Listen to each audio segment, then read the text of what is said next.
నాకు 5 సంవత్సరాల క్రితం పరిచయం, అందరికీ చెప్తున్నాను వాళ్ళకి కాదు. 5 సంవత్సరాల క్రితం పరిచయం అయినప్పుడు మాకు వీళ్ళు హైలీ ప్రొఫెషనల్స్ కనబడింది. సార్ వచ్చేసి ఎయిర్టెల్లో ఆల్మోస్ట్ సెకండ్ లెవెల్లో ఉన్నారు, మేనేజర్ లెవెల్లో ఉన్నారు. మేడం వచ్చేసి ప్రిన్సిపల్గా పనిచేస్తున్నారు. మా పరిస్థితి ఎంత ఘోరంగా ఉందంటే మాకు ఆ రోజు కిరాయి కూడా చక్కగా డబ్బులు లేకుండా పోయినాం. వీళ్ళింటికి కిరాయి కూడా చక్కగా డబ్బులు లేకుండా పోయినాం. ఆ రోజు మా ఫీలింగ్ ఏంటంటే వీళ్ళు ఇంత హై ప్రొఫెషనల్ ఉన్నారు కదా, మా మాట వింటారా, చేస్తారా, వెస్టీజ్ చేస్తారా అది అని చెప్పేసి అనుకున్నాం. మళ్ళీ ఇంకోటి ఏంటంటే వీళ్ళ ఇంటికి వెళ్ళినప్పుడు అశోక్ అయితే ఫ్రీగానే ఉన్నాడు, మా అన్న మా వద్దనే కదా. నాకే కొంచెం భయం వేస్తుంది, మేనేజర్ అంటే ఈమె ప్రిన్సిపాల్ అంటే కొత్తలో భయం ఉంటుంది కదా. మనకంటే జర గొప్ప వ్యక్తి కనబడ్డప్పుడు లోపల కొంచెం ఫీలింగ్ ఉంటుంది కదా. అదే ఫీలింగ్ ఉండే, చాలా గొప్ప వ్యక్తి లాగా కనబడిండు. అంటే ఇప్పుడు కాదా అన్నాడు, ఇప్పుడు కూడా గొప్ప వ్యక్తే, మహోన్నత వ్యక్తి. ఇప్పుడు 5 సంవత్సరాల క్రితం స్టార్ట్ అయిన తర్వాత వాళ్ళ కమిట్మెంట్స్ వల్ల ఒక జాబ్లో ఉండి అంత స్పీడ్గా బయటకు రాలేము. కొన్ని బాధ్యతలు ఉంటాయి, కొన్ని బరువులు ఉంటాయి, కొన్ని ఏమంటారు మిగతా మన ఇంటి దగ్గర కమిట్మెంట్స్ ఉంటాయి. అవన్నీ కలుపుకుంటూ ముందుకు వచ్చి దాన్ని ఎట్లా అంటే ఒకటేసారి మనం బయటకు వెళ్ళడం అంటే మన కష్టాలను ఎట్ మీద పెట్టుకున్నది, అట్లా ఎవరికి ఇష్టం ఉంటుంది. కానీ దాన్ని మెల్లమెల్లగా సైడ్ చేస్తూ ఒక 2 సంవత్సరాల తర్వాత స్ట్రాంగ్ డిసిషన్ తీసుకొని ఈరోజు మంచి ఇన్కమ్ ఈ కార్ తీసుకోవడం నిజంగా చాలా సంతోషంగా ఉంది.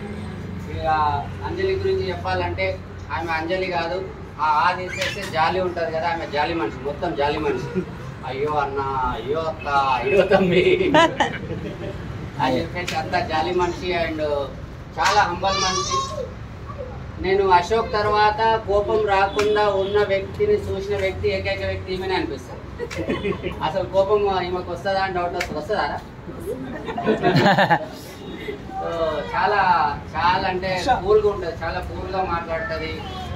అన్ని విషయాలు మీ అందరికి నాకు తెలిసి ఎంత కూల్గా చెప్తుండొచ్చు. సప్లిమెంట్ గురించి చెప్తారా లేదా, గురించి సప్లిమెంట్ గురించి చాలా విషయాలు మా దగ్గరికి తెలియదు. ఆమె అన్ని నేర్చుకున్నది, చాలా కష్టపడి నేర్చుకొని ఒక డిసిషన్ తీసుకొని ఈరోజు కార్ అచీవ్మెంట్ అయింది. అండ్ ఈరోజు కొత్తగా కనబడుతున్నారు, నిజంగా వండర్ఫుల్.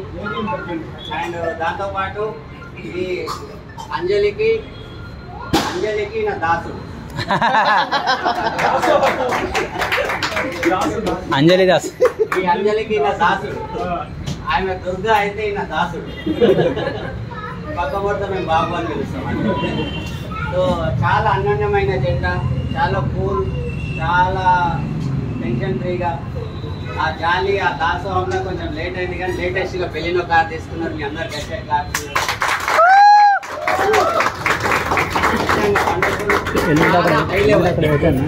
ఎయిర్టెల్ అనే కంపెనీలో చాలా హై లెవెల్ అంటే మేనేజర్ స్థాయి పోస్టులో ఉన్న వ్యక్తి మన మాటలు విని, అప్పుడు మాకు ఎంత ఇన్కమ్ అశోక్, మన ఇన్కమ్ 4,000 3,000 4,000 3 to 4,000 మధ్యలో ఉంది. మా ఇన్కమ్ ఎంత ఉంది?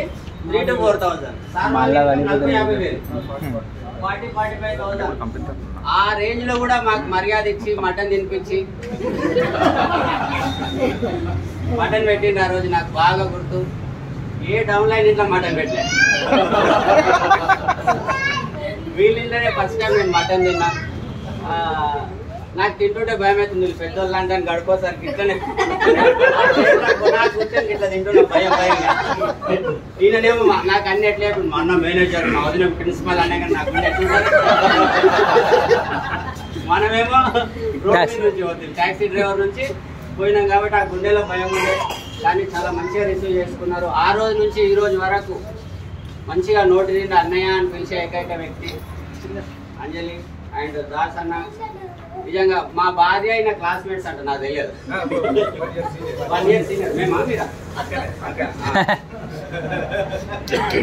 నాకు తెలియదు, తర్వాత తెలిసింది. కానీ చాలా హార్డ్ వర్క్ చేశారు, టీంకు సపోర్ట్ చేశారు, చాలా హ్యాపీగా ఉంది.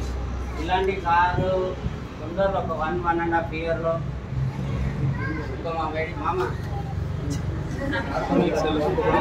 అభిషేక్ 1-1.5 yearలో, మమ్మీ 1-1.5 yearలో బెంజ్ కార్ రావాలి. మీరు బెంజ్ కార్లోనే కాలేజీకి వెళ్ళాలి.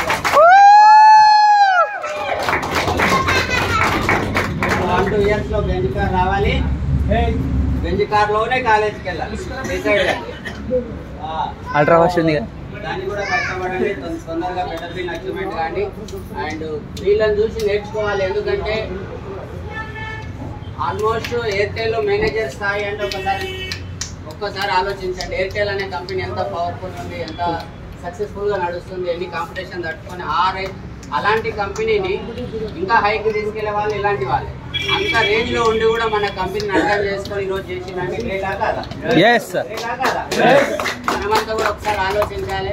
ఎందుకంటే ఈయన మాటలు మీరు అందరు కరెక్ట్ గా విన్నప్పుడు మీరు సక్సెస్ అవుతారు. ఎందుకంటే మనలాంటి టీంలో కొన్ని వందల మందిని మెయింటైన్ చేసి ఈయన వస్తుందంటే వాళ్ళ కింద పనిచేసిన ఎట్లా చేసేప్పుడు కానీ చాలా వస్తుందని చెప్పి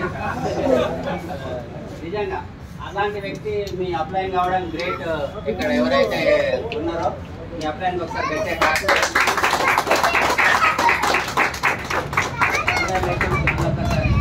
నిజంగా నాకు తెలియదు. చిన్నగా ఉన్నప్పటి నుంచి మీరు కష్టపడ్డారంట. ఎవరికైతే చిన్నగా ఉన్నప్పుడు కష్టాలు ఉంటాయో, హలో ఎవరికైతే చిన్నగా ఉన్నప్పుడు కష్టాలు ఉంటాయో వాళ్ళందరికీ మనుషుల విలువ తెలుసు కాబట్టి ఎవరిని హర్ట్ చేయరు. కరెక్టా కదా? ఎవరిని హర్ట్ చేయరు. అందుకే ఇంత హంబల్గా ఉంటారు. ఎవరిని హర్ట్ చేయరు. ఎవరైతే ఎక్కువ కష్టాలు పడతారో వాళ్ళకు ప్రపంచం తెలుస్తుంది, మనుషుల విలువలు తెలుస్తాయి, డబ్బు విలువ తెలుస్తుంది. అన్నిటికంటే ముఖ్యమైన విషయం ఏంటంటే ఎవరికి ఎంత గౌరవం ఇవ్వాలి, ఎలా గౌరవం తీసుకోవాలో తెలుస్తుంది. అది ఎవరికి తెలుస్తుంది అంటే బాగా కష్టాలు పడ్డోళ్ళకే తెలుస్తుంది, బాగా డబ్బులు ఉన్న వాళ్ళకి తెలియదు. అర్థమవుతుందా? అర్థమవుతుందా? ఇందు నుంచి కష్టపడి వచ్చిండ్రు కాబట్టి మీ గ్రేట్ అప్లైన్ అవ్వడం ఇంకా గ్రేట్. ఆల్ ది బెస్ట్ మీకు. మళ్ళొక్కసారి కంగ్రాచులేషన్. నిజంగా ఈ విషయాలు వింటుంటే ఇప్పుడే ఏం చెప్పకండి. ఇక 4,400 కాస్త 5,500 కానీ మీకోసం 5,500 కాస్త 6,000 కానీ 6,000 టికెట్ పెట్టి వినడానికి మనం రెడీ ఉన్నాం. కరెక్టా కదా? కరెక్టా కదా? ఇక్కడ ఏం చెప్పకండి, అక్కడనే వింటాం. కన్నీటి చుక్క చాలా విలువై, ఎక్కడంటే అక్కడ పడిపోవాలి. కన్నీటి చుక్క పడుతుంటే నాకేమనిపిస్తుంది అంటే నాకు కసి ఒక డ్రాప్ పడిపోయింది అనిపిస్తుంది. ఒక డ్రాప్ విలువ 100 కోట్లు అనిపిస్తుంది. ఒక కన్నీటి చుక్క ఇట్లా పడుతుంటే కష్టం వచ్చి ఇట్లా కన్నీటి చుక్క రాలుతుంటుంది. అయ్యో నాకు ఈ బాధ వచ్చింది అని ఇట్లా కన్నీటి చుక్క వాళ్తే ఇట్లా రాలి భూమి మీద పడితే 1000 కోట్ల నా పవర్ కింద పడిపోయినట్టు. దాన్ని కంట్రోల్ చేసుకొని అది సక్సెస్కు మలుచుకొని స్టేజ్ మీద నుంచి చెప్తుంటే ఉంటుంది మాట.